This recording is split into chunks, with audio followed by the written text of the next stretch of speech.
Madam आवाज येतोय?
Shewale sir, बोला सर. अजून कोणाला घ्यायचंय पॅनलिस्ट मध्ये? हा, ललित आणि मुरकुटे, ललित राऊत आणि मुरकुटे. ललित राऊत gmail.com ना, त्या नावाने. ललित राऊत. अजून मुरकुटे, सीताराम मुरकुटे.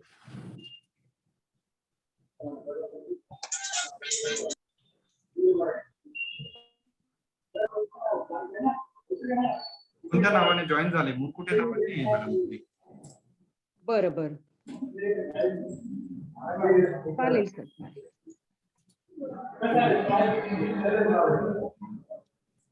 हॅलो सर, आवाज येतोय माझा? हो मॅडम. हा, सुरू करा राऊत सर. हो, शुभ सकाळ. महात्मा गांधी विद्या मंदिर संचलित लोकनेते व्यंकटराव हिरे कला विज्ञान आणि वाणिज्य महाविद्यालयाच्या सुवर्ण महोत्सवी वर्षानिमित्त 20 ऑगस्ट ते 30 ऑगस्ट सेट नेट कार्यशाळेचे आयोजन करण्यात आले आहे. या प्रसंगी काल डॉक्टर मनोज सुपेकर सरांनी पेपर क्रमांक 1 वरती विस्तृत असे मार्गदर्शन केले. पेपर क्रमांक 2 विषय मराठी आजच्या व्याख्यानासाठी डॉक्टर प्रकाश शेवाळे सरांना आमंत्रित केले आहे. सर LVH महाविद्यालयात मराठी विभागात सहाय्यक प्राध्यापक म्हणून कार्यरत आहे. सरांचे शैक्षणिक अर्हता MA BEd set net MPhil PhD आहे. सरांचा 15 वर्षाचा असा दीर्घ अध्यापनाचा अनुभव आहे. सर सावित्रीबाई फुले मराठी अभ्यास मंडळावर सदस्य म्हणून कार्यरत आहे. सरांना त्यांच्या एकूणच कार्याबद्दल विविध पुरस्कारांनी सन्मानित केले आहे. सर आज साहित्य प्रवाह या विषयावर मार्गदर्शन करणार आहेत. तरी सर्व विद्यार्थ्यांनी त्यांचा लाभ घ्यावा असे मी आवाहन करतो आणि माझं जास्त वेळ न लांबवता आजच्या व्याख्यानासाठी जे काही व्याख्याते आहेत डॉक्टर प्रकाश शेवाळे सरांनी आपले व्याख्यान सुरू करावे असे मी त्यांना आवाहन करतो. धन्यवाद राऊत सर. आजच्या या नेट सेट कार्यशाळा जी आपण आयोजित केलेली आहे, तर या कार्यशाळेच्या मराठी विषयाचं पहिलं व्याख्यान या ठिकाणी संपन्न होत आहे. आमचे मार्गदर्शक, आमच्या महाविद्यालयाचे प्राचार्य डॉक्टर BS जगदाळे सर, सर्व उपप्राचार्य, पर्यवेक्षक, महात्मा गांधी विद्या मंदिर संस्थेच्या मराठी अभ्यास मंडळाचे अध्यक्ष व सदस्य, मराठी विभाग प्रमुख, सर्व सहकारी प्राध्यापक, सर्व संशोधक व विद्यार्थी मित्र. आजचा आपला विषय आहे साहित्य प्रवाह. अतिशय मोठा आणि विस्तृत त्याचा आढावा आज आपण घेणार आहोत, ज्यामुळे आपणास नेट सेट परीक्षेमध्ये कोणते साहित्य प्रवाह अभ्यासाला आहेत याची जाणीव होण्यास मदत होईल. कारण साहित्य प्रवाह किती प्रवाह आहे, साठोत्तरी वाङ्मयीन प्रवाह किती आहे, किंवा मग मुस्लिम साहित्य प्रवाह असेल, जैन साहित्य प्रवाह असेल, जनवादी साहित्य प्रवाह असेल, साठोत्तरी वाङ्मयीन प्रवाह आपल्याला माहित असतात.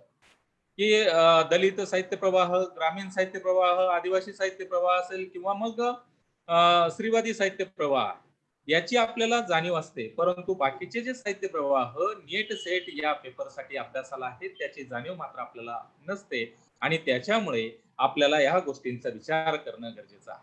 आधुनिक काळातील पहिल्या दशकामध्ये झालेले सामाजिक राजकीय प्रबोधन जे आहे, तर हे राजकीय आणि सामाजिक जे प्रबोधन आहे त्या प्रबोधनामध्ये बघा की ते जे प्रबोधन झालं त्या प्रबोधनामध्ये जे काही साहित्य लिहिलं गेलं त्या साहित्याचा या ठिकाणी आपल्याला विचार करणं गरजेचं आहे आणि हीच साठोत्तर साहित्य प्रवाहाची पृष्ठभूमी आहे. या साहित्य प्रवाहाने हजारो वर्ष अभिव्यक्ती स्वातंत्र्यापासून दूर असलेल्या समाजाला लिहितं आणि बोलतं केलेलं आहे. प्रस्थापित साहित्याने आमची दखल घेतली नाही या भावनेतून स्वातंत्र्योत्तर काळातील साहित्य प्रवाह निर्माण झाले आणि हे साहित्य प्रवाह आत्मभान आणि आत्मविश्वास व्यक्त करताना स्वत्वाची भाषा, हक्क, अधिकाराची जाणीव, लोकशाही व्यवस्थेचे समर्थन करून ते प्रभावीपणे मांडताना आपल्याला दिसतात. या प्रवाहातील साहित्य जीवनाच्या विविध स्तरांना भेटते. हे बघा की पूर्वी एसी मध्ये बसून साहित्यिक जर शेतीमातीच्या गोष्टी लिहित होते आणि ह्या गोष्टी आपल्याला रुचतील का? नाही. म्हणजे एका कवीने एक कविता लिहिली होती की दिस माथ्यावर आला न्याहारीची येळ झाली. आता कुठला शेतकरी 12 वाजता दिस माथ्यावर येणं म्हणजे 12 वाजता. हे बघा की 90 अंशाचा कोन होणं पृथ्वीशी समांतर, तर 12 वाजता कोणता शेतकरी न्याहारी करतो? जो शेतकरी पहाटे उठतो तो 8 ते 9 वाजता न्याहारी करतो. मग हे आनंद यादव, रारम बोराडे यांना अनुचित वाटले आणि यांनी मग आपले अनुभव चित्रित करायला सुरुवात केली. तर तुम्ही गोतावळा असेल किंवा मग इतर कादंबऱ्या आनंद यादवांच्या असतील, झुंबी असेल, तर या कादंबऱ्यांचा जर विचार केला तर आपल्याला या सगळ्या गोष्टी इथे मांडता येतील. विविध सामाजिक स्तरातल्या, व्यवसायातल्या, वर्गातल्या लेखकाने भूतकाळातील अनुभव कलाकृतीत मांडले. प्रस्थापित साहित्यामध्ये आमचे जीवनानुभव चित्रित झाले नाही. या प्रवाहातील लेखक म्हणतात की आम्हीच आमचे साहित्य लिहितो, कारण आमचे साहित्य हे आमच्या प्रश्नांचे आहे. आम्ही जे जगलो, जे सोसलं, जे भोगलं त्याची ही अभिव्यक्ती आहे आणि ही भूमिका घेऊन या प्रवाहातील लेखन झालं. या संदर्भात भालभोळेंनी केलेलं विधान या ठिकाणी मला उद्धृत करावं असं वाटतं की भालभोळे म्हणतात की सभोवतालच्या सामाजिक, सांस्कृतिक पर्यावरणाशी सर्जनशील कलावंताचे जैविक नाते असते आणि त्यामुळे पर्यावरणातील परिवर्तनाचे प्रसार त्याच्या आविष्कृतीमधून अपरिहार्यपणे उमटणे क्रमप्राप्त असते. पण तसे उमटले नाही तर ती एक विकृती मानून तिच्या कार्यक्रमाचा शोध घेणे सुद्धा आवश्यक आहे, असं सुद्धा भालभोळे पुढे म्हणताना आपल्याला दिसतात. म्हणजे परिवर्तनशील साहित्य जे असतं बघा, तर हे साहित्य परिवर्तनशील समाजातूनच येतं आणि प्रत्येक समूहाला त्या परिवर्तनाच्या संदर्भात अन्य समूहांशी आणि एकंदर समाजाशीच असलेल्या आपल्या संबंधाचा फेरविचार करावा लागतो आणि बदलत्या परिस्थितीच्या अनुषंगाने आपला दृष्टिकोन, आपली विचार प्रणाली, आपली ध्येय धोरणे बदलावी लागतात. कालांतराने त्या समूहाची ही सर्व वैशिष्ट्ये बदलणार असतात, परंतु त्या प्रक्रियेच्या गतीवर हे सोडून स्वस्थ बसण्याऐवजी स्वतःच सहकारी चिंतनाच्या मार्गाने बदलण्याची ही धडपड करणे संबंधित समूहाच्या आणि व्यापक समाजाच्या दृष्टीने हितकारक ठरणारे असते. म्हणजे बघा, एकूणच साठोत्तरी साहित्य प्रवाहाचा विकास कसा होत गेला हे जेव्हा आपण बघतो त्यावेळेला ह्या गोष्टी आपल्याला दिसतात. साठोत्तर काळातील साहित्याच्या संदर्भात लेखकांनी केलेले प्रयोग असतील, साहित्यिक चर्चा असेल किंवा मराठी साहित्याचा चेहरा हळूहळू कसा बदलत गेला, दलित साहित्य असेल, ग्रामीण साहित्य असेल, स्त्रीवादी साहित्य असेल, आदिवासी साहित्य असेल, ख्रिस्ती, मुस्लिम मराठी साहित्य, बाल साहित्य, विज्ञान साहित्य, कामगार साहित्य, भटक्या विमुक्तांचे साहित्य, म्हणजे बघा किती प्रवाह आहे. जनसाहित्य, समकालीन साहित्य, तर इत्यादी साहित्य प्रवाहातून झालेले प्रयोग मराठी साहित्याला सकस केलेलं आहे, त्यांनी समृद्ध केलेलं आहे आणि आजही समृद्ध करत आलेले आहेत. हे आपल्याला या ठिकाणी लक्षात घ्यावं लागतं. एक उदाहरण जर तुम्हाला दिलं तर की अमेरिकन फोर्ड फाउंडेशनचा पुरस्कार कोणाला मिळाला, तर तो बघा की लक्ष्मण गायकवाडांना मिळाला. म्हणजे 7 समुद्रापार आपलं साहित्य नेण्याचं सामर्थ्य या प्रवाहामधल्या साहित्यिकांना द्यावं लागेल किंवा साहित्याला द्यावं लागेल, हे सुद्धा आपल्याला लक्षात घ्यावं लागतं. दुसरी एक गोष्ट बघा आपल्याला सांगता येईल की या काळामध्ये लोकसाहित्याचा अभ्यास, तौलनिक साहित्याचा अभ्यास झाला, साहित्याचे समाजशास्त्र, भाषांतर मीमांसा, शैली विज्ञान इत्यादी विषयाच्या अभ्यासाला सुद्धा सुरुवात झाली. अस्तित्ववाद आला, संरचनावाद जो आहे तो संरचनावाद, त्याच्यानंतर आपल्याला सांगता येईल की आधुनिकतावाद आला, रशियन रूपवाद आला, चिन्ह मीमांसा असेल, कथन मीमांसा असेल किंवा उत्तर संरचनावाद असेल, विरचनावाद असेल, उत्तर आधुनिकतावाद असेल, उत्तर वसाहतवाद असेल इत्यादी वादांच्या अनुषंगाने नंतरच्या काळामध्ये चर्चा सुरू झाली. अगोदरच्या सांस्कृतिक, सामाजिक व साहित्यिक चळवळीला विरोध करण्यासाठी सातोत्तर काळ साहित्य प्रवाह निर्माण झाले आहे आणि यामुळे साहित्यातील वेगवेगळ्या प्रकारांना स्पष्टता येऊ लागली आणि साहित्याला व्यापकता प्राप्त झालेली आपल्याला दिसते. आता साठोत्तरी वाङ्मयीन जे प्रवाह आहेत त्याचा जर विचार केला आपण तर आपल्या लक्षात येतं की 1960 मध्ये आपल्याला महाराष्ट्र जो आहे, महाराष्ट्र राज्याची निर्मिती झाली. महाराष्ट्र दिन आपण 1 मे ला साजरा करतो आणि मग 1960 ला महाराष्ट्र राज्य निर्माण झालं. यामुळे मराठी माणूस आणि मराठी भाषेला राजकीय महत्व प्राप्त झालं. मराठी माणसाच्या मनात उत्साहाची भावना निर्माण झाली. संयुक्त महाराष्ट्राची जी चळवळ झाली ती चळवळ आपल्याला माहितीच असेल आणि महाराष्ट्र निर्माण झाल्यानंतर आपल्या मनामध्ये चैतन्य निर्माण झालं आणि यातूनच लेखकाच्या मानसिकतेमध्ये बदल घडत गेलेला आपल्याला त्या ठिकाणी दिसतो. आणि यामुळेच हा जो घडलेला बदल आहे तर या बदलामुळे आपल्याला एक गोष्ट सांगता येईल की मानसिकतेमध्ये बदल झाला. यामुळे साहित्याच्या क्षेत्रामध्ये नवे नवे अनुभव व्यक्त होऊ लागले. वैचारिक क्षेत्रामध्ये आपण विशिष्ट भूमिका मांडण्याच्या उद्देशाने विविध चळवळी ज्या आहेत त्या विविध चळवळी, संघटना, संस्था, सामाजिक घटक जे आहेत ते सक्रिय झालेले आपल्याला दिसतात. राग जाधवांचं एक मत या बाबतीतलं आहे. राग जाधवांनी दलित साहित्यावर केलेली समीक्षा आपण वाचली तर ते लक्षात येईल की राग जाधव म्हणतात की दलित चळवळ जनजातीची चळवळ, स्त्रीमुक्तीची चळवळ, शिवाय जातवार निष्ठांनी चालू असलेल्या चळवळी, धार्मिक प्रकारच्या चळवळी, ह्या सर्व चळवळी एक प्रकारच्या ऐतिहासिक गरजेतून निर्माण झाल्या आहेत. हे खरे आणि त्याचं ध्येय धोरण हे आज उद्याच्या समाजाच्या आकांक्षा व्यक्त करणारी आहे. म्हणजे दलित साहित्याचा विचार करतो त्यावेळेला आज उद्याच्या आकांक्षा, अपेक्षा व्यक्त करणारेच हे सगळे जे धोरणं आहेत ते आपल्याला दिसतात. पण त्याचबरोबर विभक्त निष्ठा, संकुचित अस्मिता, तोटक्या आणि तात्पुरत्या उद्दिष्टांचा प्रभाव यासारख्या चिंतनीय वैगुण्यही त्या सामाजिक चळवळीतून दिसून येतात. म्हणजे काही बाबतीत या गोष्टी सुद्धा या आपल्याला सांगता येते की राग जाधव यांना दिसलेल्या आहेत. विद्रोह आहे, पुनर्जीवन यांच्या नेमक्या मर्यादा या चळवळीतून अनेकदा बाधित होतात. विवेचन हे साहित्य सामाजिक चळवळीवर तत्कालीन परिस्थितीचा प्रभाव कसा पडला आणि त्या चळवळींना नंतर मर्यादाही कशा पडत गेल्या असे मांडते आणि या सर्व चळवळींच्या प्रवाहावर आपणास विचार करता येतो. दलित साहित्याची चळवळ आपण आता हे जे प्रवाह आहे, या ज्या चळवळी आहेत तर यांचा विचार करणं गरजेचं आहे. दलित साहित्याची चळवळ आहे, दलित साहित्य प्रवाह आहे. तर साठोत्तर साहित्य प्रवाहामध्ये दलित साहित्याला एक वेगळं महत्व प्राप्त झालेलं आहे. आता या प्रवाहाला आंबेडकरवादी साहित्य प्रवाह असंही म्हटलं जातं. हजारो वर्षापासून वर्ण व्यवस्थेने दलितांना अमानवीय वागणूक दिली. या अनुभवांना मराठी साहित्यात स्थान नव्हतं. डॉक्टर बाबासाहेब आंबेडकरांची प्रेरणा घेऊन दलित लेखक लिहू लागले आणि अनेक वर्षाच्या सामाजिक कोंडवाड्याची चित्रकथा समोर येऊ लागली. बाबासाहेबांच्या प्रेरणेने दलित मुक्ती लढ्याला सुरुवात झाली. दलित चळवळीने सामाजिक कोंडवाडा निर्माण करणाऱ्या वर्गाविरुद्ध लिहिण्यास प्रवृत्त केलं, बोलण्यास प्रवृत्त केलं आणि या संघर्षातूनच कलावंत निर्माण झाले आणि चळवळ नावारूपाला आली. या साहित्य प्रवाहाचा तत्कालीन राजकीय, सामाजिक, शैक्षणिक, सांस्कृतिक चळवळीशी प्रत्यक्ष असा संबंध आला.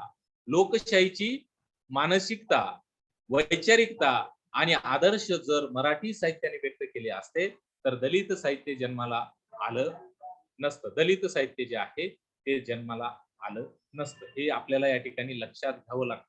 म्हणजे बघा की ही जी दलित साहित्याची भूमिका आहे, ही दलित साहित्याची भूमिका आपल्याला या ठिकाणी लक्षात घ्यावी लागते. दलित साहित्यातून शोषित जीवन जो आहे, वर्ग आहे, त्या वर्गाचं जीवन प्रभावीपणे प्रकट व व्यक्त होताना आपल्याला दिसतं. भटक्या टोळ्यांपर्यंत दलित साहित्य पोहोचत आहे. दलित साहित्याचा उद्देश जर आपण बघितला तर बहुजन हिताय, बहुजन सुखाय हा आहे. म्हणजे हा जो मेसेज आहे तर तो मेसेज बघा की बहुजन तर या व्यवस्थेमध्ये ज्यांचं शोषण होते तो म्हणजे दलित. बहुजनाकरिता लिहिलेलं जे साहित्य ते दलित साहित्य. बहुजन हा चातुर्वर्ण्यातील शूद्र आहे आणि जोपर्यंत जगात विषमता आहे तोपर्यंत दलित साहित्य राहील असंही या ठिकाणी आपल्याला दिसतं. दलित हा शब्द स्वातंत्र्य, समता, बंधुत्व, न्याय या मूल्यांचं प्रतीक आहे. दलित साहित्य हे वर्ण व्यवस्थेविरुद्ध आणि शोषण व्यवस्थेविरुद्ध नोंदवलेल्या वास्तव प्रतिक्रिया आहे आणि या प्रतिक्रियेमुळे मराठी साहित्याला देखील आपल्या विचारसरणीमध्ये कसा बदल करावा लागला या संदर्भात एक मत भालचंद्र नेमाडेंचं यांचं आहे. आपण लक्षात घेणं गरजेचं आहे आणि ते संयुक्तिक ठरेल. तर दलित साहित्यामुळे आपल्या वाङ्मयीन संस्कृतीवरील संकुचित विचारसरणीचं वर्चस्व बदलत असल्याचं दिसून येतं असं भालचंद्र नेमाडे यांनी म्हटलं. म्हणजे बघा की दलित साहित्याचा प्रवाह निर्माण होणे तात्कालिक घटना नाही, तर मानवी मूल्यांचा आदर हे अति उच्च मूल्य अंगीकारणाऱ्या डॉक्टर बाबासाहेब आंबेडकर यांच्या तत्वज्ञानातून त्यांनी चालवलेल्या मानव मुक्ती लढ्यातून निर्माण झालेली घटना आहे. आणि या घटनेने मानवी मूल्य स्वीकारून समाजात असलेल्या वाईट गोष्टी विरोधात आपला नकार विद्रोह व्यक्त केला. आणि दलित साहित्याचे वाटचाल जर आपण बघितली त्याच्याबद्दल राग जाधव यांचं सुद्धा एक मत आहे की राग जाधव म्हणतात की दलितांची सांस्कृतिक चळवळ ही स्वातंत्र्योत्तर काळातील भारतीय समाजापुढील एक मूलगामी आव्हान आहे. या चळवळीला 19व्या शतकापासूनचा इतिहास आहे, परंतु स्वातंत्र्योत्तर काळातच या चळवळीला खास परिमाण प्राप्त झालं. म्हणजे दलितांसाठी आणि दलितांनी चालवलेली चळवळ असं हे परिमाण जे आहे ते आपल्याला या ठिकाणी लक्षात घेणं गरजेचं आहे. हे आपण लक्षात घेतलं पाहिजे. म्हणजे बघा की डॉक्टर बाबासाहेब आंबेडकर यांच्या लढाऊ नेतृत्वाने या आंदोलनाला वैचारिक आणि कृतीपर अधिष्ठान प्राप्त झालं. गांधीवाद, मार्क्सवाद, समाजवाद यांच्या पठडीतून दलित आंदोलन हळूहळू बाहेर पडलं आणि आंबेडकर वादाचं तत्वज्ञान आत्मसात करण्यास प्रारंभ केला. डॉक्टर बाबासाहेब आंबेडकरांनी बौद्ध धर्म स्वीकारून दलित चळवळीला भारतीय परंपरेशी साजेशी मूलगामी अशी नवी बैठक प्राप्त करून दिली आणि भारतीय वर्गाला नवी अस्मिता दिली, नवे स्वत्व दिले. दलित पॅन्थर सारख्या जहाल संघटनांना उभे राहता येईल असे वातावरण समाजात निर्माण झालेलं आपल्याला दिसतं दलित चळवळीमुळे. आणि या चळवळीची राजकीय क्षेत्रात काहीशी फाटाफूट झालेली आपल्याला दिसते. नंतरच्या काळामध्ये तुम्ही पुरोगामी नावाची एक कादंबरी जर वाचली तर तिच्यामध्ये सगळ्या दलित चळवळी तुम्हाला दिसतील. आणि ह्या ज्या दलित चळवळी आहेत या दलित चळवळी कशा मागे पडल्या किंवा एकमेकांमध्ये जो काही संघर्ष झाला त्या संघर्षाचं पर्यवसान या दलित चळवळीचं जे काही काय झालेलं आहे, फलित काय झालेलं आहे हे पुरोगामी कादंबरी वाचताना आपल्याला त्या ठिकाणी लक्षात येतं. आणि म्हणून बघा की ही जी राजकीय क्षेत्रामध्ये या चळवळीची फाटाफूट झालेली आहे तरी सांस्कृतिक दृष्टीने ही चळवळ अखंड, एकात्म आणि प्रभावी राखण्याचं सामर्थ्य आंबेडकर वादामध्ये आहे. आणि मग बघा की दलितांची साहित्य चळवळ ही शोषितांच्या साहित्य चळवळीचे नेतृत्व करील अशी अपेक्षा बाळगली तर चूक ठरणार नाही असं भालचंद्र फडके यांचं विधान सुद्धा या ठिकाणी महत्वाचं ठरतं आणि ते आपल्याला लक्षात घ्यावं लागतं. तर ही जी चळवळ आहे ही स्वातंत्र्योत्तर काळामध्ये आलेली चळवळ आहे आणि या चळवळीनंतर जे साहित्य मराठीमध्ये आलं ते साहित्य इतकं सकस साहित्य आहे की तुम्हाला लक्ष्मण गायकवाडांच्या पुस्तकाचं उदाहरण या ठिकाणी दिल्यानंतर ते लक्षात येतं की फोर्ड फाउंडेशनचा पुरस्कार मिळाला किंवा आताच सनातनी ही जी कादंबरी आहे शरण कुमार लिंबाळ यांची तर तिला मिळालेला पुरस्कार असेल. हे अनेक उदाहरणं आपल्याला सांगतायत. सेटनेटच्या परीक्षेमध्ये आपल्याला हे जे साहित्य आहे मग कथा असेल, कविता असेल, नाटक असेल, दलित रंगभूमी असेल तर याच्यावर प्रश्न विचारले जातात आणि आपल्याला या सगळ्या साहित्य प्रकारांची माहिती असणं गरजेचं आहे. म्हणजे दलित साहित्यामध्ये कोणते फॉर्म आहेत, कोणत्या फॉर्मवर लिहिलं गेलेलं आहे, आत्मकथन नावाचा हा जो प्रकार आहे हा प्रकार कसा आला, आत्मकथन किती लिहिली गेली, तर या सगळ्या गोष्टींचा विचार करणं आपल्याला त्या ठिकाणी लक्षात घेणं गरजेचं आहे, विचार करणं आवश्यक आहे. तर अशा प्रकारचं हे जे साहित्य आहे दलित साहित्य तर या दलित साहित्याचा विचार या ठिकाणी करणं गरजेचं ठरतं. आता यानंतर ग्रामीण साहित्याचा प्रवाह आहे. मी तुम्हाला सुरुवातीला उदाहरण दिलं की ग्रामीण एसी मध्ये बसून लिहिणारा एखादा लेखक असेल तर त्याच्या साहित्यामध्ये ग्रामीण जीवन जाणीवा येणार नाही. तर ग्रामीण जीवन जाणीवा कोणाच्या साहित्यामध्ये येतील? जो बांधावर शेतावर कष्ट करणारा, ज्याला वखर नांगर ही पारंपरिक शेतीची साधनं माहिती आहे. आणि म्हणून झोंबी ज्या वेळेला आपण वाचतो तेव्हा आनंद यादवांच्या या अनुभवांचं चित्रण त्याच्यामध्ये आपल्याला जाणवतं. किंवा गोतावळा ही कादंबरी की बैलाशी बोलणारा हा जो मालक आहे, तर तो मालक बैलाशी कसा संवाद साधतो आहे.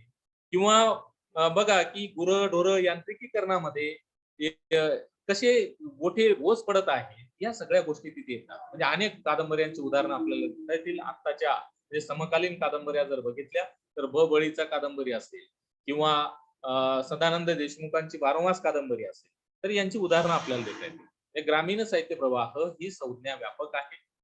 शेती हा ग्रामीण व्यवस्थेचा मुख्य आधार आहे.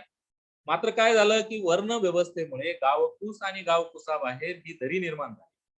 ग्रामीण या शब्दाचा अर्थ खेड्यातील खेड्या संदर्भात जे काही असेल ते. आणि मग महात्मा फुले, राजर्षी शाहू आणि डॉक्टर बाबासाहेब आंबेडकरांच्या विचारांचा स्वीकार या साहित्यामध्ये आपल्याला दिसतो. दुसरी गोष्ट, doctor Babasaheb Ambedkar, Karl Marx, Mahatma Phule यांच्याही तत्वज्ञानाचा समन्वय हा ग्रामीण साहित्य प्रवाहाचा वैचारिक आधार आहे. आधुनिक ग्रामीण साहित्याचे जनक म्हणून महात्मा फुले यांचाही उल्लेख केला जातो. आणि अशी वैचारिक भूमिका या प्रवाहाने स्वीकारली असली तरी काही प्रमाणामध्ये ग्रामीण साहित्य जे आहे वर्णनात्मकच आपल्याला दिसतं. संख्येने विपुल प्रमाणात ग्रामीण साहित्याची निर्मिती झाली, पण गुणाच्या बाबतीत त्याचं संशोधन होणं अजूनही, म्हणजे संशोधन बऱ्याच संशोधकांनी केलेलं आपल्याला दिसतं, पण अजूनही मोठ्या प्रमाणामध्ये त्याचं संशोधन होणं गरजेचं आहे. 1980 नंतर ग्रामीण साहित्याचं स्वरूप आपल्याला बदललेलं दिसतं. दलित ग्रामीण ही जी सीमा आहे, ही सीमा पुसटशी होऊन गावातील परिवर्तनाच्या जाणीवा होत असल्या तरीही भांडवलशाही विरोधी संघर्ष करण्याची प्रेरणा ग्रामीण साहित्यात कमी दिसते. ग्रामीण पर्यावरणातील अनेक प्रश्न जाती व्यवस्थेतून व अर्थव्यवस्थेतून निर्माण झालेले आहेत. आणि ही भूमिका घेऊन लेखन करणाऱ्या लेखकांमध्ये भास्कर चंदनशिव यांचं नाव आपल्याला सांगता येईल. सदानंद देशमुख, शेषराव मोहिते, मोहन पाटील, श्रीकांत देशमुख, बाबाराव मुसळे, प्रतिमा इंगोले, राजन गवस, इंद्रजित भालेराव, प्रकाश होळकर, सोपान हळमकर, अजय कांडर, रमेश इंगळे उतरातकर, आसाराम लोमटे, अशोक कोळी, प्रकाश किनगावकर, अनुराधा गुरव, तर अनेक नावं आपल्याला सांगता येतील. तर ऐश्वर्य पाटेकरांपर्यंत, आजच्या समकालीन लेखकांपर्यंत आपण येऊ शकतो आणि इत्यादी लेखकांचा विचार आपल्याला करता येईल. श्रीराम गुंदेकर यांच्या मते समाजकारण, धर्मकारण, अर्थकारण, राजकारण आणि शिक्षण या क्षेत्राचे नैतिक अधपतन मूल्यांची झाले आणि मूल्यांची ढासळण ही गतिमान होत गेली. गुन्हेगारी, दहशतवाद, घराणेशाही ही आव्हानं एकीकडे आहे आणि दुसरीकडे गरिबी आणि लाचारी आपल्याला दिसते आहे. खुली अर्थव्यवस्था, 1990 नंतर जागतिकीकरण आलं, 80च्या आसपास साहित्याने काट टाकली ग्रामीण साहित्याने, आणि 1990 ला खुली अर्थव्यवस्था आणि मुक्त बाजारपेठ यामुळे सर्व समाज जीवनात घुसळण चालू झाली. ग्रामीण भागातील शेतकरी जो आहे, तर हा शेतकरी, कष्टकरी आणि शेतमजूर हा धार्मिक, राजकीय, शासकीय अधिकारी मंडळांचा आणि व्यापारी दलाल आडत्यांचा शोषित झालेला आपल्याला दिसतो. त्याग त्यानेच करावा, कष्टही त्यानेच करावेत, संस्कृतीची निर्मिती जी आहे ती सुद्धा त्यानेच करावी. मग पण त्याला वाली कोण आहे? आणि या अन्याय परिस्थितीचा प्रतिकार करणारे कार्यकर्ते आणि असे कार्यकर्ते, म्हणजे बघा की साहित्यिक होण्याची काय गरज आहे हे आपण ज्या वेळेला शोधतो त्यावेळेला हे जे शोषण आहे त्याला नसलेला वाली आणि हे सगळं साहित्य या साहित्यिकांनी लिहिलं. म्हणजे तुम्ही ज्या वेळेला 12 मास वाचता त्यावेळेला तुम्हाला सदानंद देशमुख यांचं म्हणजे आलेले अनुभव जे असतील, किंवा एकनाथ तनपुरे नावाचं ते पात्र आहे. तुम्हाला प्रश्न असेच विचारले जातील आता की पात्र या कादंबरीमध्ये कुठलं पात्र आहे, किंवा 5 जोड्या असतील, त्या जोड्या आपल्याला लावणं आहे. म्हणजे एका प्रश्नामध्ये आपल्याला खूप सारे काही कष्ट करावे लागतील, अभ्यास करावा लागेल, आणि तरच आपल्याला तो मार्क, 1 मार्क किंवा 2 मार्क आहेत ते आपल्याला मिळतील. तर बघा की अशा प्रकारे या सगळ्या गोष्टींचा विचार आपल्याला करावा लागतो. आनंद यादवांची गोतावळा असेल, राजन गवस यांची बळीचा असेल, सदानंद देशमुख यांची 12 मास असेल, तर यांचा विचार आपल्याला करणं अभिप्रेत ठरतं. आणि समकालीन साहित्य जे आहे त्याचाही विचार या ठिकाणी करावा लागतो. सेटनेट परीक्षेचा अभ्यास करताना आपल्याला या ग्रामीण साहित्यामध्ये ज्या ज्या फॉर्मवर लिहिलं गेलं, मग ग्रामीण कविता असतील, ग्रामीण कथा असतील, कथा आणि कादंबरीवर मोठ्या प्रमाणामध्ये लिखाण झालेलं आहे, कवितेवर पण झालेलं आहे.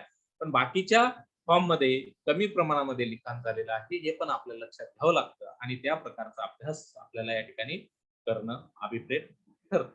आता तिसरा जो बघा की प्रकार आहे, प्रवाह आहे, तो स्त्रीवादी साहित्याचा प्रवाह. साहित्य आणि समाजाचा हा अन्योन्य संबंध असतो. कारण समाजामध्ये जे जे घडतं ते साहित्यामध्ये येतं आणि साहित्य समाजाला प्रबोधन करण्याचं काम या ठिकाणी करत असतं. समाजाचं प्रबोधन साहित्य करत असतं. ते कोणत्याही साहित्यावर त्या त्या काळातील समाज व संस्कृतीची छाया पडलेली असते. त्याचबरोबर एखाद्या प्रवाहाच्या निर्मितीला पोषक अशा सांस्कृतिक पर्यावरणाची बैठक असते.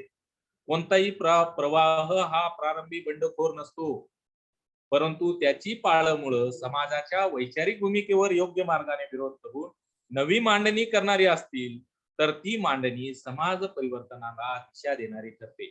आणि या भूमिकेतून स्त्रीवादी साहित्य प्रवाहाचा विचार आपल्याला या ठिकाणी करता येतो.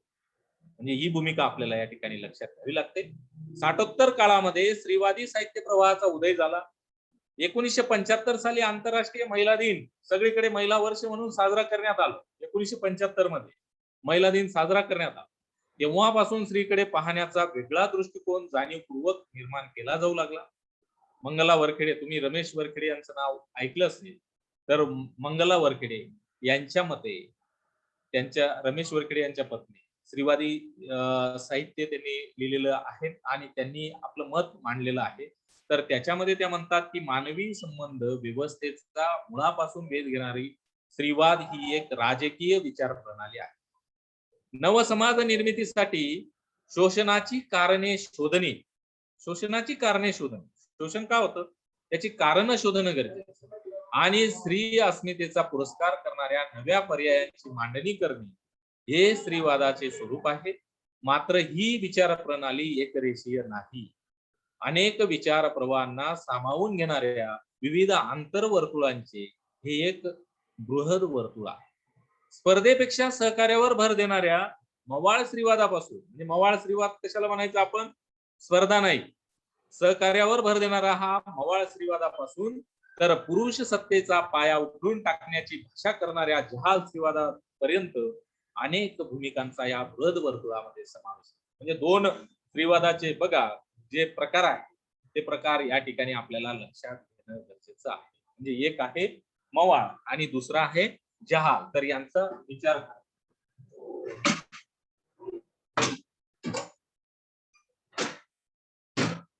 एक मिनिट.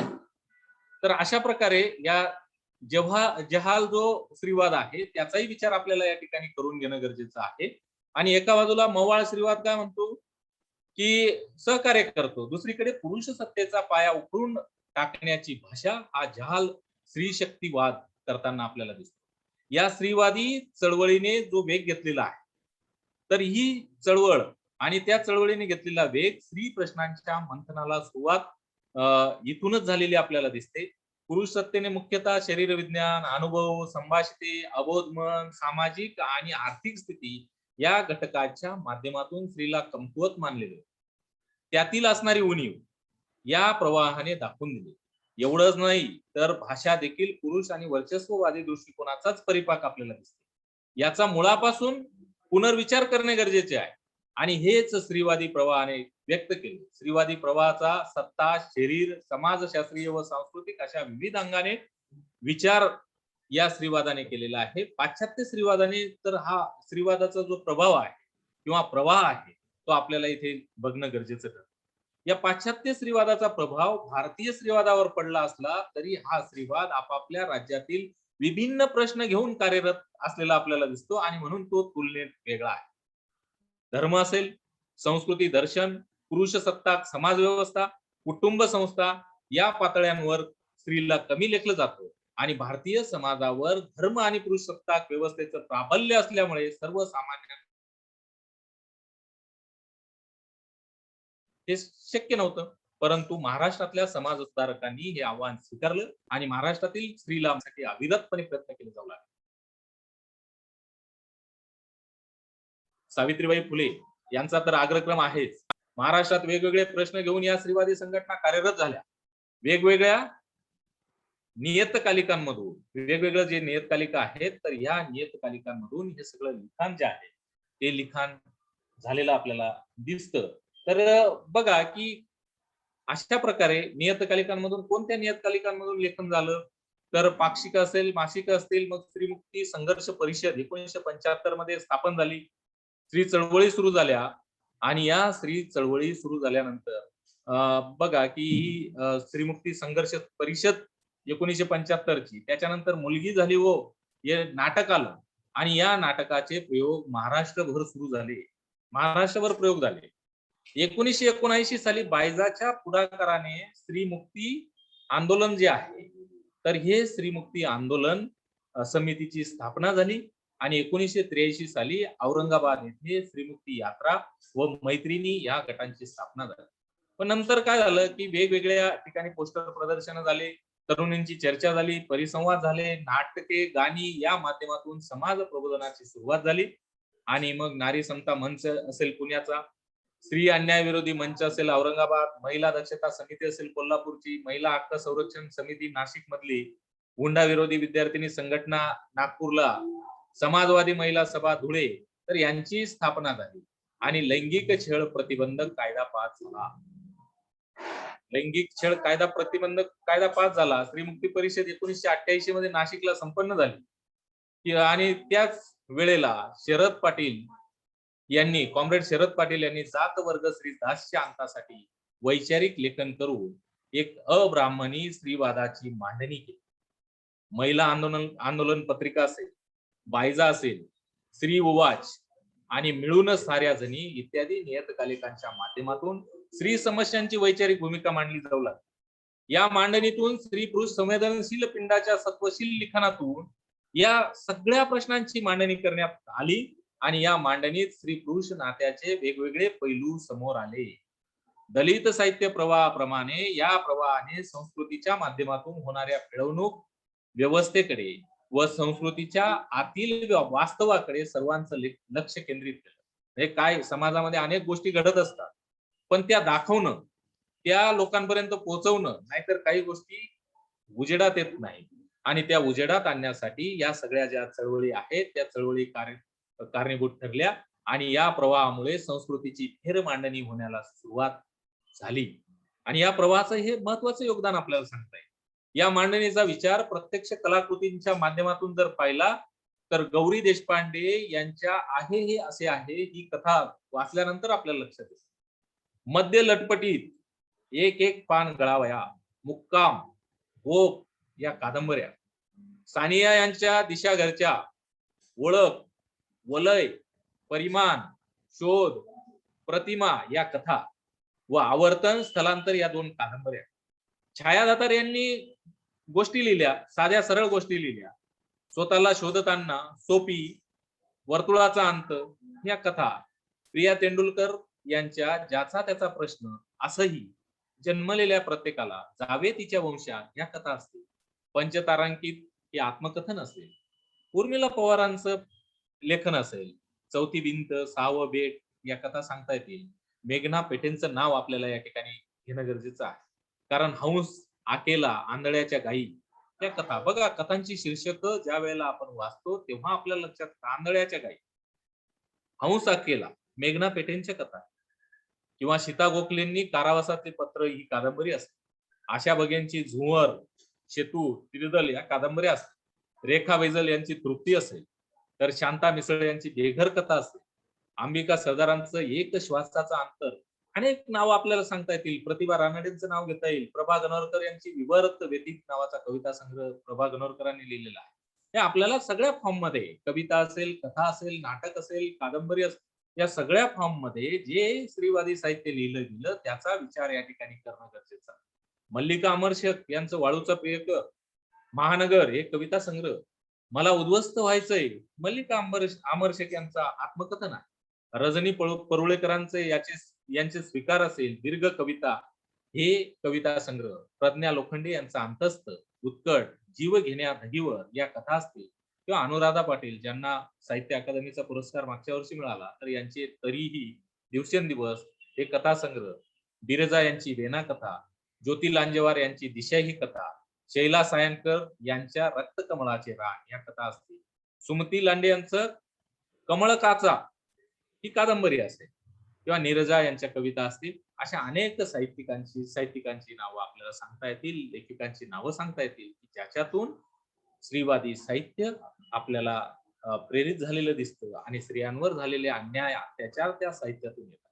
हे आपल्यापर्यंत आणण्याचं काम स्त्रियांनी केलं. नाहीतर काय असतं की समाजापर्यंत ते जर गेलं नाही तर समाजाचं दुःख, म्हणजे स्त्रियांचं दुःख आहे किंवा समाजामध्ये काय घडतं आहे याची जाणीव होत नाही, आणि ही जाणीव करून देण्याचं काम या साहित्याने केलं. आणि या हा जो साहित्य प्रवाह आहे, या साहित्य प्रवाहाचा विचार आपल्याला या नेट सेटच्या दुसऱ्या पेपरसाठी अतिशय महत्वाचा आहे, हे आपण लक्षात घेणं गरजेचं आहे. आता पुढचा जो प्रवाह आहे, चौथा प्रवाह, आदिवासी साहित्य प्रवाह. आता हा आदिवासी साहित्य प्रवाह केव्हा सुरू झाला? आपण साठोत्तरी वाङ्मयीन प्रवाह म्हणतो, पण हे जे साठोत्तरी वाङ्मयीन प्रवाह आहे, तर हे साठोत्तरी वाङ्मयीन प्रवाह, काही प्रवाह 1970-80 नंतर पण आलेले आपल्याला दिसतात. आदिवासी साहित्य प्रवाह हा 1979 साली, बघा कुठून सुरुवात झाली त्याला, तर भद्रावती येथे एक साहित्य संमेलन भरलं आणि या साहित्य संमेलनापासून तो नावारूपाला आला आणि अनेक वर्षांपासून मूक असणाऱ्या समाजाला या संमेलनाने वाचा फोडली. प्रस्थापित साहित्यामध्ये आदिवासी जीवनाची दखल घेतली नाही, ज्यांच्या प्रतिभेला वावच नाही, अशा वेदनांचा आवाज संमेलनातून निघाला. आदिवासी समाजाची व्यापक प्रतिभा मुक्तपणे या संमेलनामध्ये दिसून आली आणि त्यांच्या मूक वेदना सगळ्यांनाच मंत्रमुग्ध करायला लावल्या. या वेदनांनी आणि खऱ्या अर्थाने या संमेलनापासून आदिवासींच्या सांस्कृतिक चळवळीला एक सुरुवात झाली आणि या साहित्य प्रवाहाला लोकसाहित्याचा धागा जो आहे तो धागा जोडला गेलेला आपल्याला दिसतो. आतापर्यंत 7-8 पेक्षा जास्त संमेलनं झालेली आपल्याला दिसतात आणि यामुळे आदिवासींना साहित्य निर्मितीची प्रेरणा जी आहे ती प्रेरणा मिळाली. आदिवासी साहित्यामध्ये बघा की मोहोळ हा कथासंग्रह जो आहे तो महत्वाचा ठरला. त्याचप्रमाणे भुजंग मेश्राम यांचं उलगुलान हे आजही आपण बघतो की आदिवासी दिन असेल किंवा इतर काही असेल त्यावेळेला उलगुलानचं नाव घेतलं जातं. गोधड हा कविता संग्रह आहे. उत्तमराव धोंगडे यांची वनवासी ही कविता असेल. विनायक तुमराम गोंडवन पेटले आहे. नीलकांत कुसलगे इंद्रियारण्य, विठ्ठल सिंह धुर्वे यांचं बघा की किंवा वामन शेळमाके यांचं जगवा म्हणे पेटवा मशाली, वारू सोनवणेंची गोधड नावाचा कथासंग्रह महत्वाचा ठरतो. तसंच पत्र प्रपंच असतील, चरित्रपर ग्रंथ असतील, ऐतिहासिक समाजशास्त्रीय आणि संशोधनपर ग्रंथ असतील, तर या सगळ्या लेखनाने आदिवासी साहित्य प्रवाहाला एक नवी दिशा मिळालेली आपल्याला दिसते. आदिवासी लोकगीतांचे संग्रह असतील, लेखसंग्रह, नाटक इत्यादी प्रकारचं लेखन झालेलं आपल्याला दिसतं. विनायक तुमरावांचं मत जर आपण इथे विचारात घेतलं तर आपल्याला सांगता येईल की आदिवासी साहित्यिकांचं फारच थोडं साहित्य, उदाहरणार्थ लेख, कविता प्रकाशित झालेले आहे, पण आदिवासींचा सलग असा काव्य संग्रह किंवा साहित्य कृती जी आहे ती सुद्धा आपल्याला लक्षात घ्यावी लागेल. मागच्या 1-2 वर्षातच उपलब्ध झालेल्या अनेक म्हणजे वेगवेगळ्या फॉर्म मध्ये त्यांचं साहित्य निर्माण झालेलं आहे. साहित्य निर्मिती जरी विरळ असेल तरी मासिक, वृत्तपत्र यातून मात्र मोठ्या प्रमाणामध्ये आदिवासींचं जे लेखन आहे ते लेखन आलेलं आपल्याला त्या ठिकाणी दिसतं. नजुबाई गावित यांनी लिहिलेला आदोर असेल, तृष्णा, मधुकर वाकुडे यांची झलझपाट नावाची कादंबरी असेल, तर याचाही विचार आपल्याला या ठिकाणी करता येतो. आणि सांस्कृतिक शोध, समाजाचा सांस्कृतिक शोध जर घ्यायचा असेल तर आपल्याला या सगळ्या साहित्याचा विचार करावा. आता या साहित्यिकांनी कोणत्या भाषेमध्ये लिखाण केलं त्याचा जर विचार केला आपण तर आपल्या लक्षात येईल की यांनी बोली भाषेचा वापर केला. बोली भाषेमध्ये साहित्याची निर्मिती. तर विनायक तुमराम काय म्हणतात बोली भाषेविषयी ते की एक गोष्ट आपण सर्व अभ्यासकांनी लक्षात घेतली पाहिजे की आदिवासी साहित्य हा प्रवाह आहे किंवा मराठी वाङ्मयातील एक प्रवाह आहे. ही संकल्पना मला मुळीच मान्य नाही. तर आदिवासी साहित्य नेमके काय आहे? ते स्वतंत्र, स्वयंभू आणि निसर्ग दत्त प्रेरणांनी म्हणलेले. म्हणजे तुम्ही आदिवासी भाग जर बघितला तर आपल्या लक्षात येईल की किती मोठ्या प्रमाणामध्ये या डोंगर दऱ्यांमध्ये राहणारा हा जो समाज आहे, तो समाज निसर्ग दत्त ह्या भागामुळे म्हणजे या ज्या प्रेरणा आहेत त्या प्रेरणा त्याला मिळत असतात. हे निसर्गाने भरलेल्या म्हणजे आज जरी आपण बघितलं तर किती मोठ्या प्रमाणामध्ये रानभाज्या असतील किंवा निसर्ग असेल तो तिथे बघायला मिळतो. तो दुसरीकडे आपल्याला कुठे बघायला मिळत नाही आणि जीवनमूल्य पण आहे. जीवनमूल्यांनी ठासून भरलेला हा सगळा भाग आहे आणि असं एका जिवंत माणसांच्या भावभावनांचं अवतरण म्हणजे आदिवासी साहित्य आहे, असं विनायक कुमरा म्हणतात.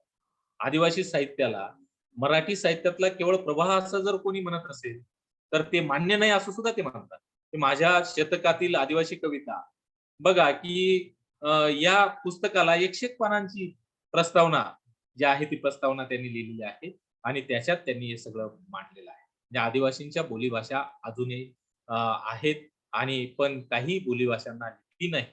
म्हणून मराठी भाषेमध्ये आदिवासी लिहितात. मराठीचं सौंदर्यशास्त्र आहे, नाट्यशास्त्र आहे, समीक्षाशास्त्र आहे, भाषाशास्त्र सुद्धा आहे.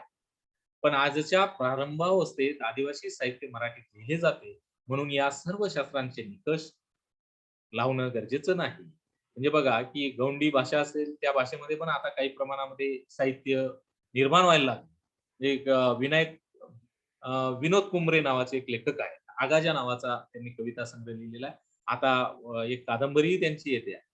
म्हणजे बघा, की आदिवासी साहित्यामध्ये गोंडी भाषेचा सुद्धा वापर केला जातो आहे. भिल्ली बोलीचा वापर केला जातो. कोरकू बोली भाषेमध्ये हे साहित्य निर्माण होत आहे. आणि या साहित्याला बघा, की मराठीचे निकष लावून आपण कसा अभ्यास करणार त्याचा? तर नाही, हे साहित्य एक वेगळा प्रवाह आहे आणि त्या प्रवाहाचा अभ्यास होणं गरजेचं आहे. तर बघा, की असे निकष त्याला लावता येणार नाही आणि आदिवासी साहित्याला कोणीही मराठी वाङ्मयातील प्रभाव असं म्हणू नये, असं विनायक कुमरामांनी एका ठिकाणी म्हटलेलं आपल्याला त्या ठिकाणी सांगता येतं. आता अशा प्रकारचा हा एक प्रवाह. त्याच्यानंतर आपल्याला जनवादी साहित्याचा प्रवाह जो आहे त्या प्रवाहाचा सुद्धा विचार करणं गरजेचं ठरतं. मराठी साहित्यामध्ये अभिजनवादी प्रवाह, दलित प्रवाह, ग्रामीण प्रवाह हे सगळे प्रवाह आपण बघितले.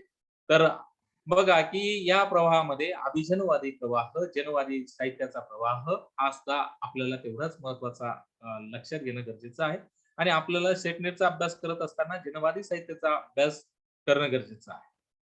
तर नागपूर, कटोल, सावनेर, कळमेश्वर हा जो परिसर आहे, तर या परिसरामध्ये हा प्रवाह सुरू झाला. 1984 मध्ये हा प्रवाह नावारूपाला आला. नागपूरला बघा, की अखिल भारतीय जनसाहित्य संमेलन झालं 1984 मध्ये आणि या संमेलनानंतर अक्षर वैदर्भी या मासिकाला सुरुवात झाली. मासिक निघायला लागलं, नियतकालिक. आणि या संदर्भात बघा, की वडसकर नावाचे एक लेखक आहे. तर यांनी जनसाहित्याच्या दिशेने हे एक पुस्तक प्रकाशित केलं आणि या पुस्तकाच्या आरंभी थोडेसे काय नाव दिलं त्याला? पुस्तकाच्या आरंभी थोडेसे या सदरामध्ये ते म्हणतात, की जनसाहित्याचा विचार हा केवळ बहुजन समाजाचा विचार नाही आणि जनसाहित्याचं प्रयोजन बहुमुखी आहे. भारतीय बहुजन समाजाची वाङ्मयीन आत्मा व्यक्ती घडवणे व या समाजाला आत्मसन्मान प्राप्त करून देणे हे या चळवळीचं मुख्य उद्दिष्ट आहे, असं वडसकर यांनी म्हटलं. पुढे ते म्हणतात, की स्व अस्तित्वासाठी लढणाऱ्या सामान्य माणसाचा आविष्कार ज्या ज्या कलाकृतीतून प्रकट झाला आहे ते या प्रवाहामध्ये समाविष्ट होते. मग या प्रवाहामध्ये कोण? स्पृश्य, अस्पृश्य, शेतकरी, आदिवासी, श्रमिक, शोषित ते इत्यादी वर्गाच्या म्हणजे गाथा या साहित्यातून प्रकट झालेल्या आहेत असं ते म्हणतात. आणि या प्रवाहामध्ये माणूस, जात, धर्म यापेक्षा जनसंवेदना महत्वाची. या साहित्याचा संबंध हिंदीतील जनसाहित्याशी व मराठीमध्ये जो मार्क्सवादी किंवा दलित ग्रामीण हा प्रवाह आहे, तर या प्रवाहाशी निगडीत किंवा आदान प्रदानाशी निगडीत आहे.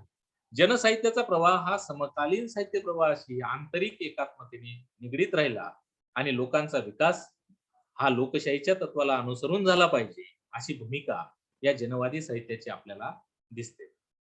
सुभाष सावरकरांचं नाव आपण ऐकलं असेल, तर त्यांनी एका ठिकाणी असं म्हटलेलं आहे, की जनसाहित्य हे जननिरपेक्ष माणसाच्या जाणीवेचे उद्गाते, संगोपक आणि संवर्धक आहे. म्हणूनच जनसाहित्य हे कुठलेही वादी साहित्य नाही, उलट साकल्याचा प्रांत संकुचित करणाऱ्या अभिनिवेशी जनसाहित्याचे ते प्रतिवादी आहे. कोणतेही साहित्य हे भाषा संस्कृती सापेक्ष असल्यामुळे मराठी भाषा संस्कृतीची मर्यादा आखल्यास मराठी जनसाहित्य हे एकंदर मराठी माणसांचे संजीवक असं साहित्य आहे, असं त्या ठिकाणी सुभाष सावरकर यांनी म्हटलेलं आपल्याला दिसतं. तर महानगरीय पुढचा जो प्रभाव आपण बघतो आहोत, महानगरीय साहित्य, तर भाऊ पाध्येंचं साहित्य जर तुम्ही वाचलं तर तुमच्या लक्षात येईल, भाऊ पाध्येंच्या साहित्यावर डॉक्टर राजेंद्र गवस यांनी पीएचडीचा प्रबंध लिहिलेला आहे. तर महानगरीय साहित्य काय असतं, तर औद्योगिक क्रांती झाली, वैज्ञानिक प्रगती झाली, आणि या औद्योगिक क्रांती आणि वैज्ञानिक प्रगतीच्या झपाट्यामध्ये 20व्या शतकाच्या सुरुवातीला जगभर महानगर उभी राहिली.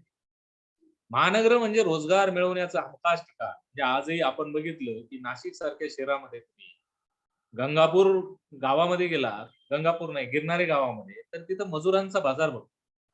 महानगरामध्ये या सगळ्या गोष्टी घडताना आपल्याला दिसतात. म्हणजे महानगर म्हणजे रोजगार मिळवण्याचं हमखास ठिकाण.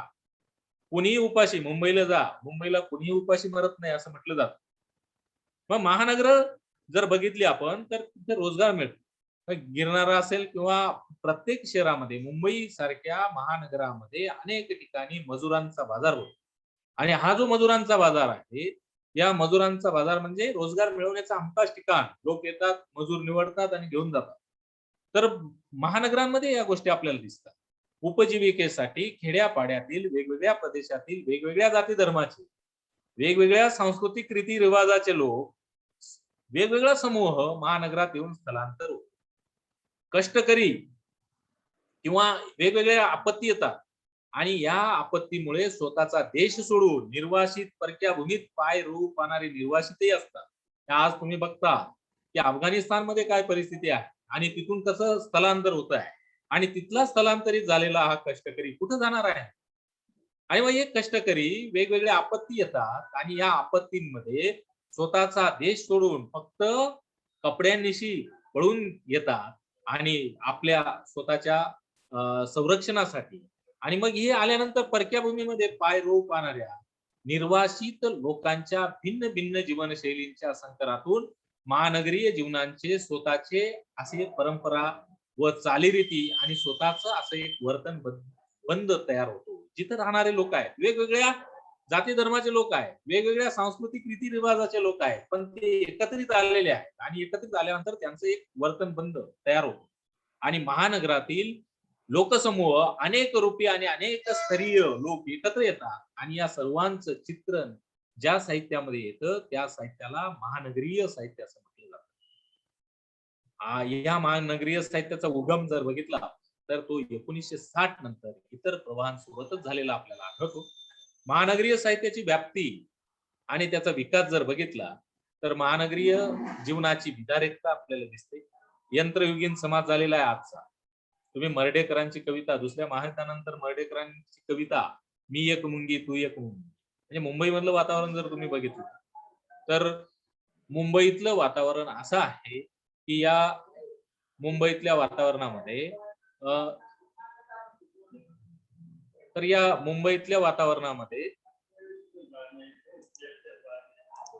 सर सर सर सर एक मिनिट.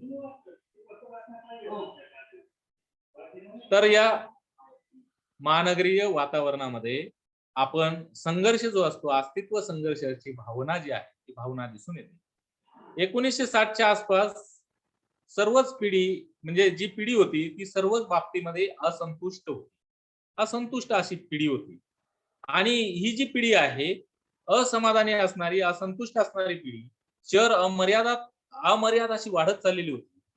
खेडी बकाल होत गेली आणि समाज सामान्य माणसाचं व्यक्तिमूल्य जे आहे ते हरवत चाललं होतं. आपण ज्या वेळेला बाबूराव बागुलांच्या कथा मरण स्वस्त होत आहे ही कथा असेल तर महानगरामधलं पण वातावरण येतं त्याच्यामध्ये आणि आंबेडकरवादी जाणीवा पण आपल्याला दिसतात.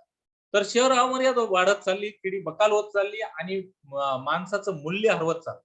मी एक मुंगी तू एक मुंगी म्हणणारे मर्ढेकर असतील किंवा भाऊ पाध्येंच्या काही कादंबऱ्या असतील, कथा असतील, तर याच्यामध्ये सुद्धा हे मूल्य हरवलेलं आपल्याला दिसतं आणि व्यक्तीमध्ये विसंवाद वाढत चालला. हे 100 रुपयामध्ये सुद्धा 100 रुपये उधारीसाठी सुद्धा खून होताना दिसतात. हे महानगरीय वातावरण आहे. अधिकारावर असलेल्या काही थोड्याशा व्यक्तींचा वर्ग सोडल्यास बहुसंख्य माणसांना असहाय परात्म आणि निराश वैफल्यग्रस्त असं आयुष्य जगावं लागतं. आणि अशा ह्या जगण्याचे वास्तव चित्र राजकीय, सामाजिक, सांस्कृतिक स्तरावर प्रतिबिंबित होताना आपल्याला त्या ठिकाणी दिसतं. आणि या सर्वच बाबतीमध्ये असंतुष्ट, असमाधानी असणाऱ्या या पिढीला, ही जी सगळी पिढी आहे, तर या पिढीला सर्वच क्षेत्रातील प्रस्थापितता जी आहे, म्हणजे लोक जे प्रस्थापित झालेले आहेत ते खूपच असतात.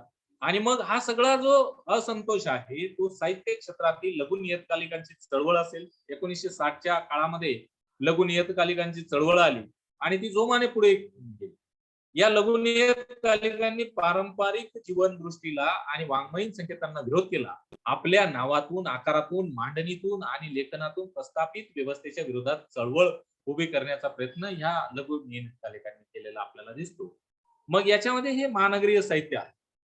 बघा, अरुण कोलटकरांची कविता असेल, दिलीप चित्रेंचं लेखन असेल, मनोहर ओक, तुळशी परब, वसंत दत्तात्रय गुर्जर असतील, नामदेव ढसाळांचं गोलपिटा असेल, सतीश काळशेकर, वसंत आबाजी डहाके, तर हे लघु नियतकालिकांच्या चळवळीतून आलेले सगळे कवी. आणि या कवींच्या कवितेमध्ये महानगरीय समाज व्यवस्थेचं भयावह रूप आपल्याला दिसतं आणि महानगरीय संवेदन प्रकट झालेलं आहे. म्हणजे महानगरातील विविध स्वरूपातील अवकाश घेऊन महानगरीय साहित्य अवतरलं. पण आज ही एक बघा की सक्षम साहित्य प्रवाह म्हणून निर्माण झालेला आपल्याला दिसतो. म्हणजे जसं दलित साहित्य असेल, ग्रामीण साहित्य असेल, तसं महानगरीय साहित्य जे आहे ते साहित्य आपल्याला दिसतं. त्याची एक वेगळी भाषा पण दिसते. काही बाबतीमध्ये आपल्याला सांगता येईल की महानगरीय जीवनाच्या चक्रातच हे साहित्य अडकलेलं आहे असंही म्हटलं जातं. कारण महानगरांचं आयुष्य कसं आहे, धकाधकीचं आहे. मुंबईमध्ये आपण बघतो की मुंबईत मुंगीसारखं लोक जीवन जगत असतात. घरातून निघालेला जो माणूस आहे तो संध्याकाळी परत येतो. तो रस्त्यावर गेला की त्याची ओळख तिथं पुसली जाते. तो ऑफिसला गेल्यानंतर त्याला ओळख निर्माण होते. आणि तो जेव्हा घरी येतो तेव्हा त्याला इतकं विस्तीर्ण आणि मोठं शहर की या महानगरामध्ये त्याला ओळख राहत नाही. कारण हे धकाधकीचं जीवन महानगर जगत आहेत. जीवन धावपळीचं आहे. समाजाचं आकलन करण्यास म्हणजे कठीण आहे अशी परिस्थिती आहे. आणि ही सगळे जे लोक आहेत हे महानगरीय नाळेसोबत आत्मीयतेने जोडले गेलेले आपल्याला दिसतात. परिणामी महानगरीय साहित्याचे चित्रण जे आहे ते चित्रण आपल्याला या ठिकाणी दिसतं. महानगरीय साहित्यामुळे मूल्यविशेष घेऊन हे जे साहित्य आहे हे साहित्याचं प्रकटन आपल्याला दिसतं. आणि बघा की या संदर्भामध्ये भाऊ पाध्ये यांचा उल्लेख आपल्याला करणं गरजेचं ठरतं. महानगरीय साहित्याचे सम्राट म्हणून भाऊ पाध्यांना म्हटलं जातं. कारण खऱ्या अर्थाने त्यांनी महानगरीय साहित्याच्या विकासामध्ये मोठ्या प्रमाणामध्ये भर घातलेली आहे. अन्य साहित्यिकांचं साहित्य उपलब्ध असलं तरी भाऊ पाध्ये यांच्या साहित्यापुढे ते कमी प्रमाणामध्ये उपलब्ध असून फारसं प्रभावी असल्याचं आपल्याला दिसत नाही. नवसाहित्याच्या चळवळीमध्ये महानगरीय साहित्य विकसित होत असलं तरी कृत्रिमपणा आणि इतर उणिवा आपल्याला त्या ठिकाणी आढळतात. तर महानगरीय साहित्य मोठ्या प्रमाणामध्ये लिहिलं गेलेलं आपल्याला दिसतं. आता महानगरीय साहित्यामध्ये अनेक साहित्यिकांची नावं मी तुम्हाला सांगितली. कविता मोठ्या प्रमाणामध्ये लिहिल्या गेल्या, कादंबऱ्या लिहिल्या गेल्या, कथा लिहिल्या गेल्या. आता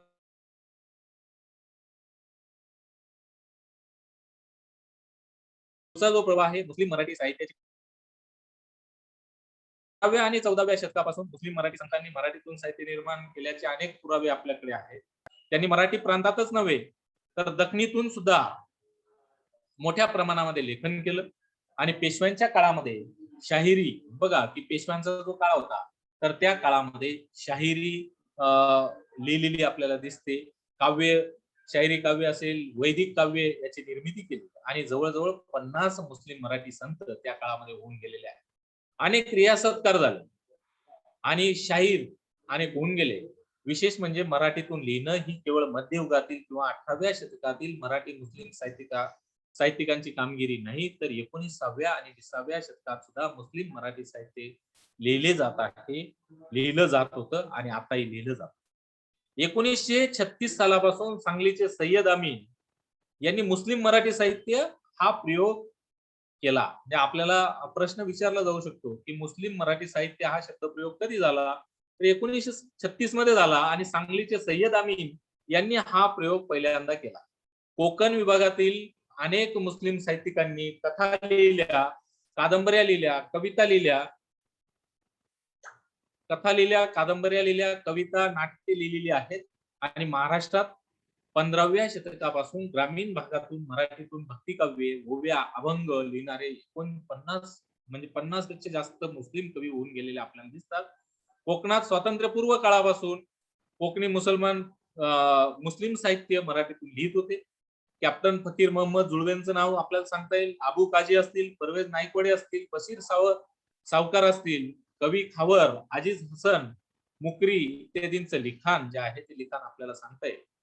आणि मुस्लिम मराठी लेखक कवींची नावं ज्या वेळेला घेतो त्यावेळेला आपल्याला युम पठाणांचं नाव घ्यावं लागतं. शहाजिंदे असतील, मुबारक शेख असतील, इब्राहिम खान, बाबा मोहम्मद अत्तार, यदबार खान, तर सलीम शेख असतील, अशरफी शिकलगार, अमन तांबोळी, तर आयवी मिन्नी, जहीर शेख, हमीद दलवाईंचं नाव आपल्याला सांगता येईल. ताहेर पठाण आहेत, हबीब भंडारी आहे, युसुफ बेन्नूर आहे, जब्बार पटेल आहे. तर हे सगळे जे लिहिणारे मुस्लिम मराठी लेखक जे व कवी आहे या कवींच्या साहित्याचा सुद्धा अभ्यास आपल्याला करणं गरजेचं आहे. आणि यांच्या साहित्यावर पण आपल्याला प्रश्न विचारले जातात. मुस्लिम मराठी साहित्याच्या व्याख्या भालभोळेंनी केलेल्या आहेत. फखरुद्दीन बेन्नूर असतील, युम पठाणांची व्याख्या आहे, फमू शहाजिंदेंनी व्याख्या केलेल्या आहे. या व्याख्या सुद्धा तुम्हाला विचारल्या जातील. म्हणजे फम शहाजिंदे यांची व्याख्या कोणती आहे किंवा ही व्याख्या कोणाची आहे असाही प्रश्न विचारला जाऊ शकतो. तर अशा प्रकारचं जे साहित्य आहे ते मुस्लिम साहित्य लिहिलं गेलेलं आपल्याला सांगता येईल. विज्ञान साहित्य म्हणजे साहित्य फिक्शन हा साहित्य प्रकार पाश्चात्य देशातून आपल्या देशामध्ये आलेला आहे. मुस्लिम साहित्यानंतर आपण विज्ञान, कारण आपल्याला वेळ खूप कमी आहे, 1.5 तासामध्ये किंवा 1 तासामध्ये या सगळ्या प्रवाहांचा विचार करणं, कारण एका प्रवाहाचा विज्ञान साहित्य जरी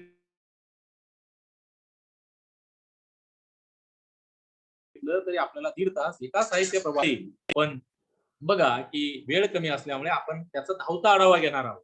तर विज्ञान साहित्याचा पण विचार आपल्याला करता येईल. 10:30 वाजता आपली लिंक संपणार आहे आणि त्याच्यामुळे आपण फक्त या राहिलेल्या साहित्य प्रकारांचा किंवा साहित्य प्रवाहांचा या ठिकाणी धावता आढावा घेणार आहोत. तर बघा की मार्क्सवाद जो आहे तर त्या मार्क्सवादाचा सुद्धा विचार आपल्याला या प्रवाहामध्ये करता येईल. मराठी ख्रिस्ती साहित्य लेखन जे आहे त्या लेखकांचं काय योगदान आहे तर त्याचाही विचार, लेखिकांचं योगदान, मराठी ख्रिस्ती साहित्यिक जे आहेत त्यांनी फादर स्टीफन्स असतील किंवा इतर साहित्यिक असतील त्यांचं योगदान तर आपल्याला सांगताच येईल. पण मराठी ख्रिस्ती साहित्यामध्ये लेखिकांचं योगदान काय तर त्याचाही विचार आपल्याला त्या ठिकाणी करता येईल. पंडित रमाबाई यांनी ख्रिस्ती धर्म स्वीकारल्यानंतर बायबलचं मराठीमध्ये भाषांतर केलेलं आहे. इंग्लंडचा प्रवास हे पुस्तक लिहिलेलं आहे. किंवा लक्ष्मीबाई टिळकांचं नाव आपल्याला घेता येतं.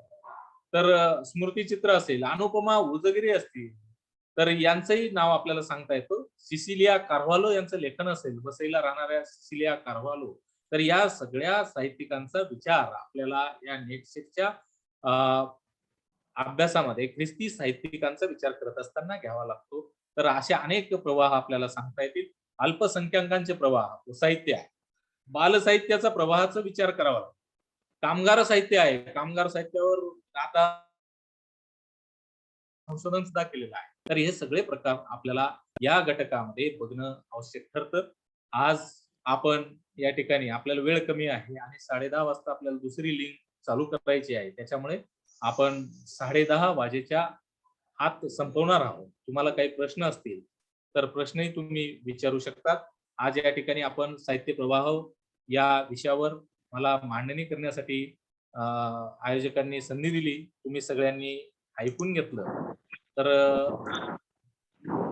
हा विषय खूप मोठा आहे. मी तुम्हाला सांगितलं खूप मोठा विषय आहे आणि या विषयावर बोलणं 1 तासाचं किंवा 1.5 तासाचं काम नाही.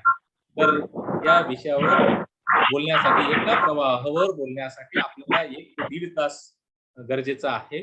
तर त्याचा विचार आपण करू. आता इथं प्रश्नांमध्ये येतोय बघा, विज्ञानवादी साहित्याबद्दल माहिती द्यावी, पण आपल्याला या ठिकाणी वेळ जो आहे तो वेळ इथं कमी पडतो आहे आणि त्याच्यामुळे विज्ञानवादी साहित्य बघा की सायन्स फिक्शन हा साहित्य प्रकार पाश्चात्य देशामधून आला. इंग्रजी अमेरिकी साहित्यातून प्रत्येक मान्यवर लेखकानं आयुष्यातून एकदा तरी विज्ञान साहित्य निर्मितीचा प्रयत्न केलेला आहे. आणि दुसऱ्या महायुद्धानंतर विज्ञान साहित्याकडे जगाचं लक्ष गेलं आणि मग आपल्याकडेही साहित्य लिहिलं जाऊ लागलं. मग बघा की डार्विन असेल, डॉक्टर डार्विन्स असतील, तर त्यांचं लेखन असेल आणि त्याच लेखनासारखं लेखन आपल्याकडे लिहिलं जाऊ लागलं. मराठी विज्ञान साहित्याच्या दृष्टीने 1916 साल महत्वाचा आहे आणि यावर्षी 4 विज्ञान कथा प्रसिद्ध झाल्या होत्या.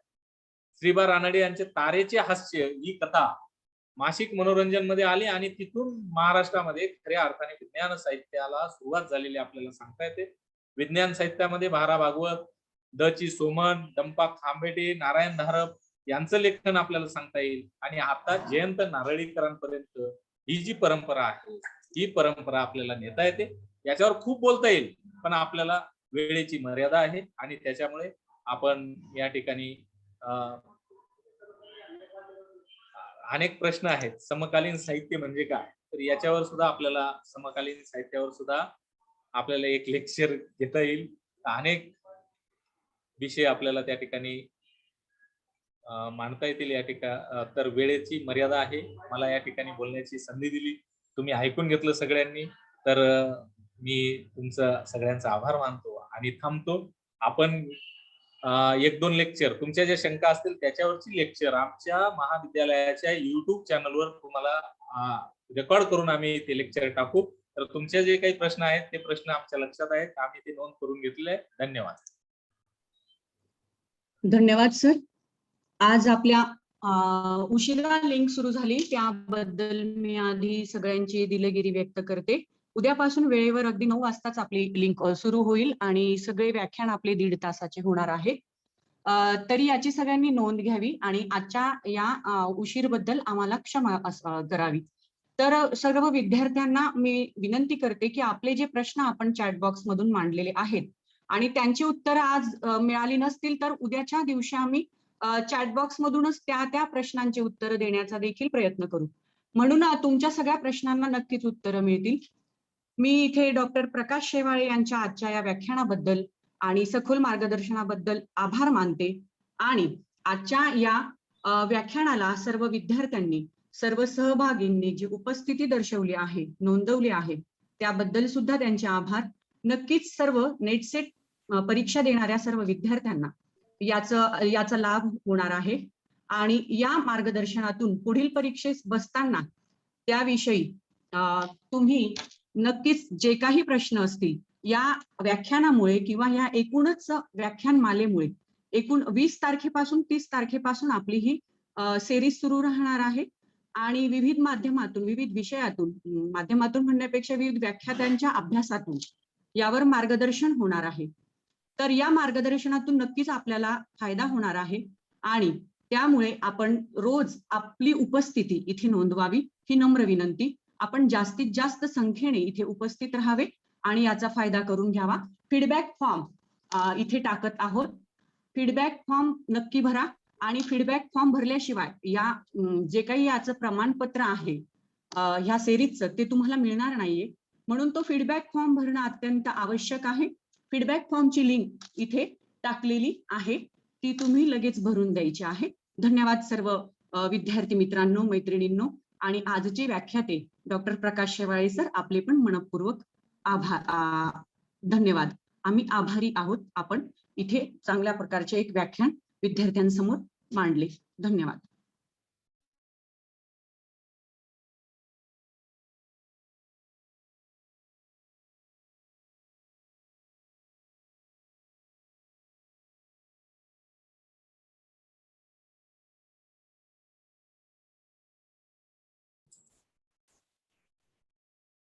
लिंक बंद करायची मॅडम. एक फीडबॅक फॉर्म टाकलेला आहे, किती 2 मिनिट राहू देऊ, 10:30ला तुम्ही ते बंद केली तर ओके ओके. मला सांगा आम्ही बंद करायची. फीडबॅक फॉर्म आता आहे ना आमच्या ग्रुपला टाकतो, तुम्ही बंद केली तरी चालेल 10:30ला. नाही ठीक आहे, थोडा वेळ देतो अजून. लिंक टाकू शकतात. चालेल सर. 2 मिनिटांनंतर बंद. चालेल सर. थँक्यू. हो सर, थँक्यू. थँक्यू. सर